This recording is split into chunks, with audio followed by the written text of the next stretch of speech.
How beautiful. So, welcome to this week's video. You can see we're on a river. This is the Kennet, the River Kennet in Berkshire, close to Reading.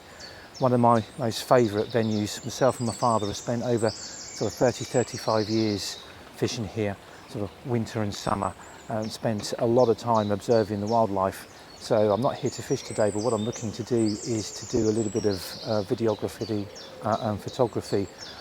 A couple of weeks ago I did a little bit in a meadow with the wildflowers, poppies, and what really sparked my interest was looking at the bees and trying to get little macro shots of them in slow-mo.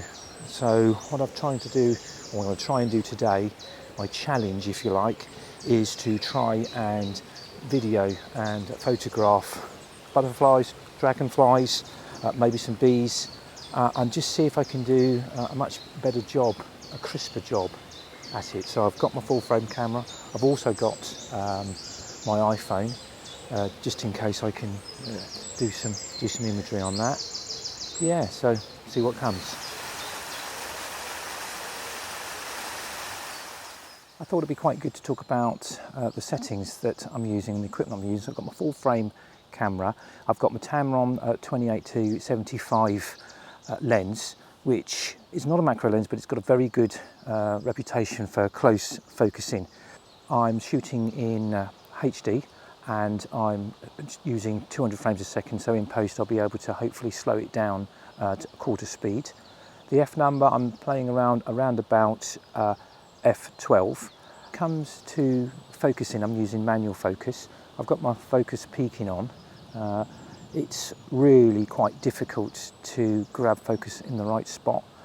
With f12, the depth of field is really quite narrow, but if I go bigger, then you've got issues with trying to get enough light in.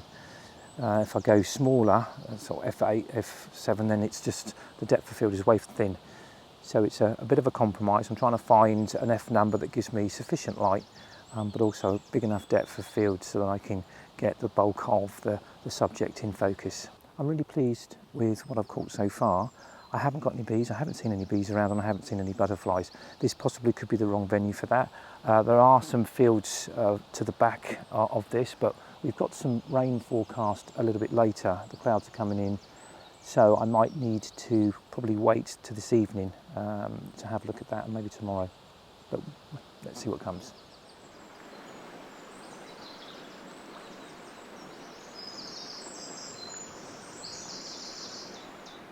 So, taking advantage of a bit of a rest and a little bit more coffee. Success number 2, managed to get a few more images and video of some butterflies, 2 or 3 different types. They are very much more flighty. I'm having great difficulty getting them in focus. I'm having great difficulty actually catching them in flight. I've only been able to catch them when they're stationary. There's definitely more about. I suppose as you get close to midday, they are getting more active. Unfortunately, we've got some dark cloud coming over. It has been forecast for some rain. I haven't managed to get my last little target of getting some good images of some bees. There just aren't any about. I think what I'm going to probably have to do is go to a different venue.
nature can be really brutal sometimes, and this was a compelling sort of image to record, but yeah, quite distressing for the dragonfly. Well, I hope you've enjoyed this video. If you have, then sort of like and subscribe, and as always, look forward to seeing you in the next one.